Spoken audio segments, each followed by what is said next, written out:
Hi friends, welcome to Raga's Kitchen. Friends, இன்னைக்கு வீடியோவில் இன்ஸ்டண்ட்டாக நல்லா கிறிஸ்பியாக முருகலான ராகி தோசை கேழ்வரகு மாவு தோசை எப்படி பண்ணலாம் அப்படின்றதா ஃப்ரெண்ட்ஸ் பார்க்க போகிறோம். ரொம்ப சுலபமாக செஞ்சிடலாங்க. இது ஊற வைக்கணுன்ற அவசியம் கூட கிடையாது. நம்ம செஞ்ச உடனேவே தோசை ஊற்றிடலாம். கண்டிப்பாக நீங்கள் ட்ரை பண்ணி பாருங்கள். இது செய்கிறதுக்கு ஒரு மிக்சிங் பவுல் எடுத்துக்கலாங்க. இதில் 1 கப் அளவுக்கு ராகி மாவு கேழ்வரகு மாவு எடுத்துக்கலாம். எந்த கப்பில் நீங்கள் கேழ்வரகு மாவு மெஷர் பண்ணுறீங்களோ அதே கப்பில் மற்ற பொருட்களும் மெஷர் பண்ணிக்கோங்க. இதில் பாதி கப் அரை கப் அளவுக்கு வெள்ளை ரவை சேர்த்துக்கலாங்க. நான் இன்றைக்கி வறுக்காத ரவை தான் எடுத்திருக்கேன். நீங்கள் வறுத்த ரவையாக இருந்தாலும் பயன்படுத்தலாம். கூடவே அரை கப் அளவுக்கு பச்சரிசி மாவு சேர்த்துக்கலாம். சேர்த்துட்டு இப்போது இதுக்கு தேவையான அளவுக்கு நம்ம தண்ணி ஊற்றிக்க போகிறோம். மொத்தமாக 4 கப் அளவுக்கு தண்ணி ஊற்றணும் அப்படின்னா சரியாக இருக்குங்க. நான் ஃபஸ்ட்டு ஒரு 3 கப் அளவுக்கு தண்ணி இதில் சேர்த்துக்கிறேன்.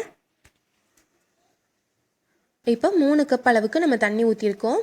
சேர்த்துட்டு நல்லா கட்டி இல்லாத மாதிரி நல்லா மிக்ஸ் பண்ணி விட்டுக்கோங்க. இந்த மாதிரி விஸ்க் நீங்கள் பயன்படுத்துனீங்க அப்படின்னா கட்டி இல்லாமல் ஈஸியாக நம்ம மிக்ஸ் பண்ணி விட்டுக்கலாம். இப்போ நல்லா கலந்து விட்டாச்சு. இன்னும் 1 கப் அளவுக்கு நம்ம தண்ணி சேர்த்துக்கலாம். நீங்கள் தோசை ஊற்ற உங்களுக்கு மாவு நம்ம ரவை போட்டிருக்கோம். அதனால ஊற கொஞ்சம் திக்கானுச்சுன்னா நீங்கள் தண்ணி எக்ஸ்ட்ரா கொஞ்சம் கூட ஒரு 1/4 கப் அளவுக்கு சேர்த்து நீங்கள் தோசை ஊற்றிக்கோங்க. தண்ணி சேர்த்துட்டு நல்லா இப்போ கலந்து விட்டாச்சு. இப்போ இது கூட தேவையான அளவுக்கு உப்பு போட்டுக்கலாங்க. நான் 1 டீஸ்பூன் அளவுக்கு உப்பு சேர்த்துருக்கேன். இப்போ 1 டீஸ்பூன் அளவுக்கு சீரகத்தை கையில் வச்சு நல்லா நுணுக்கி விட்டு இதில் சேர்த்துக்கோங்க. இதெல்லாம் நம்ம தோசைக்கு எக்ஸ்ட்ரா ஃப்ளேவர் ஆட் பண்ணுறதுக்காக நம்ம சேர்க்குறோம். இது கூடவே இப்போது நல்லா பொடியாக நறுக்கி வச்சுருக்க பச்சை மிளகாய் 2 சேர்த்துக்கலாங்க. நல்லா பொடியாக நறுக்கின பெரிய வெங்காயம் 1 சேர்த்துடலாம். கூடவே கொஞ்சமாக பொடியாக நறுக்கின கொத்தமல்லி கருவேப்பிலை அதையும் சேர்த்துக்கலாம். நீங்கள் விருப்பப்பட்டீங்க அப்படின்னா இதில் கொஞ்சமாக இஞ்சி துருவல் கூட சேர்த்துக்கலாம். எல்லாம் சேர்த்துட்டு நல்லா கலந்து விட்டுக்கோங்க. இது ஊற வைக்கணுன்ற அவசியம் இல்லைங்க. நம்ம உடனேவே நம்ம தோசை ஊற்றிடலாம். பாருங்கள், இந்த அளவுக்கு தண்ணியாக இருக்கணும் மாவு.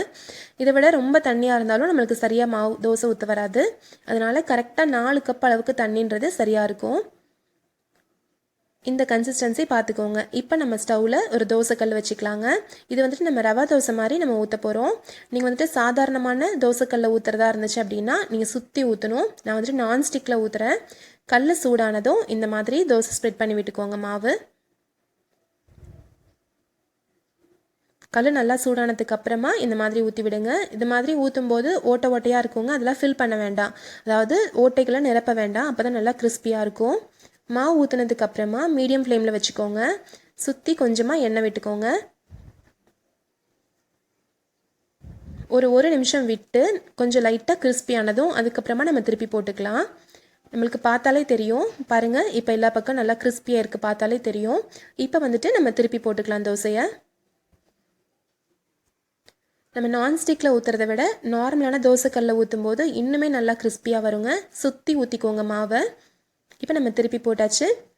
இந்த சைடு ஜஸ்ட்டு ஒரு 10லேருந்து ஒரு 15 செகண்ட் இருந்தாலே போதும். நம்ம தோசை எடுத்துடலாம். நல்லா கிறிஸ்பியான சூப்பரான ராகி தோசை ரெடி ஆயிடுச்சுங்க.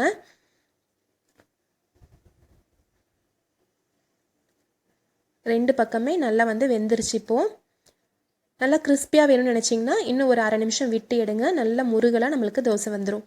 பாருங்கள், நல்லா முருகலாக தோசை வந்திருக்கு. இதே மாதிரி நம்ம எல்லா மாவுலையுமே தோசை ஊற்றி ரெடி பண்ணிடலாம். சூப்பரான கிறிஸ்பியான தோசை ரெடி ஆயிடுச்சுங்க. இதே மாதிரி நீங்களும் ட்ரை பண்ணி பார்த்து நல்லா முருகலான கேழ்வரகு மாவு தோசை ஊற்றி கொடுங்க. நல்லா ஹெல்த்தியும் கூட. இதுக்கு சைட் டிஷ்ஷாக தேங்காய் சட்னி, கொத்தமல்லி சட்னி, தக்காளி சட்னி இது எல்லாமே சூப்பராக இருக்குங்க. நீங்களும் இதே மாதிரி ட்ரை பண்ணி பார்த்து நீங்கள் சர்வ் பண்ணுங்கள். இந்த ரெசிபி கண்டிப்பாக உங்களுக்கு ரொம்ப பிடிச்சிருக்குன்னு நினைக்கிறேன். பாருங்கள், நடுவில் கொஞ்சம் சாஃப்டாக, சைடில் எல்லாமே நல்லா முருகலாக வந்திருக்கு. நான் இன்றைக்கி தக்காளி சட்னியோடு சர்வ் பண்ணியிருக்கேன். இந்த ரெசிபி உங்களுக்கு பிடிச்சிருந்துச்சுன்னா நம்ம சேனல் ராகாஸ் கிச்சனில் ஒரு லைக் கொடுங்க. ஃப்ரெண்ட்ஸ் கூட ஷேர் பண்ணுங்கள்.